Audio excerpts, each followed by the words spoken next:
Hello, Lizzie. Hello, darling. How are you? Lovely to see you again. Lovely to see you. Bought you a little present. Oh, fantastic. We like this, don't we? We do indeed. Shall we open it? We can open it now? Yes, please. Let's take you back to the beginning, when you first met George. Right, well, I met George in Tramp, and actually it was just after I found out that my ex John had done the dirty on me, and my friends pulled me out and said, get yourself together, you know, go out. And it was about a week later, and I went into Tramp, and George was sitting there.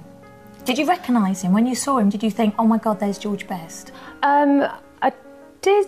I mean, I didn't really know that much about him because my father's, you know, really big into rugby. So George was he was 26 years older than you? He was 26 years. Well done. Good. That's wow. Right. He was 26 years older than me. So yeah, he was about 47, I think, then. And we just sat down and we just started talking. And we found that we just got on really, really well. And we were just in our own little bubble, and everybody else around didn't really matter. And of course, you know, it was a bit of a nightmare at first because my parents, who obviously, my mum had grown up in the 60s. I had to keep it a secret from them for quite a while. So that was a big, the age gap. Yeah. Well, his reputation with women, I suppose, any parent would probably worry for their daughter a little bit. But was it love at first sight in a way when you saw him, or you just instantly obviously got on very well? Well, we just instantly very mutually attracted. I felt as though I'd met my soulmate. And we just found that we just got on so well. And when I left that evening, he said, can I have your phone number? And I said, well, get a piece of paper and a pen. And he said, no, I'll remember it. Did he? Yeah, and he said, I'll call you tomorrow, and, you know, are you doing anything tomorrow? And I said, well, no, because I was an air hostess at the time. And right, yeah. I was on a holiday. And so he phoned me up and he said he'd take me out for lunch. He took me to a baked potato place.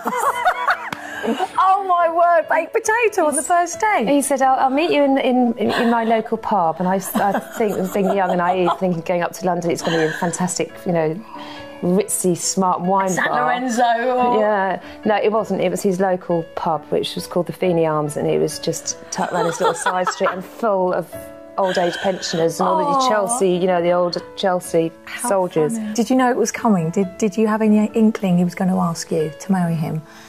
Yes, because he kept talking about it. But I'd been away on holiday and I got back and he proposed. And then we got married 2 months later. Oh, really? That's quite quick. Yeah. But, I mean, with George, you had to get You had to get it in quick while he was still... You had to get him on a sober day as well. But no, I mean, it was a lovely day, and I just remember sitting in the hairdressers a week before we got married, not knowing that I was going to get married. And George phoned me up and said, he says, I've just been queuing in the registry office, Chelsea registry office all morning. We're getting married next Monday at 10:30. Oh, my God! And I went, what? Look, most people have about a year to prepare for their wedding. You had a week. I had a week. So was it the kind of day you envisaged? Because there must have been a lot of press and...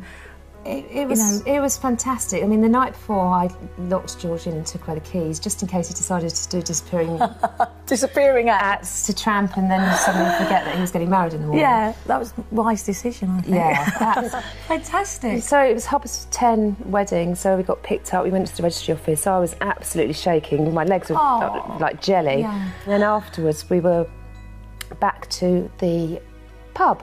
Oh, there's a shock. He's local, and the landlord had promised that he'd put on a nice spread for us. Anyway, we got there was nothing there. The landlord was doing something with a pipe, he was wearing shorts. Were you panicking at this stage? Were you... What did you... Not really. I mean, the wine was absolutely warm, so we had another venue planned, and it was out near Heathrow. And it was a lovely old pub, but it was right off the runway.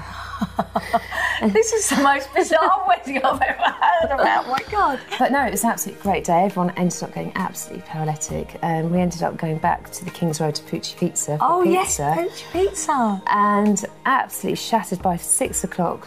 We were absolutely shattered. So we went home, passed out in bed. That happens to everybody, doesn't it? My God! And then we woke up at 1 o'clock in the morning, full of beans. So I put on my wedding dress and we went to Tramp. I can't believe that, and had Alex. a bottle of champagne. Oh, darling, it sounds fantastic.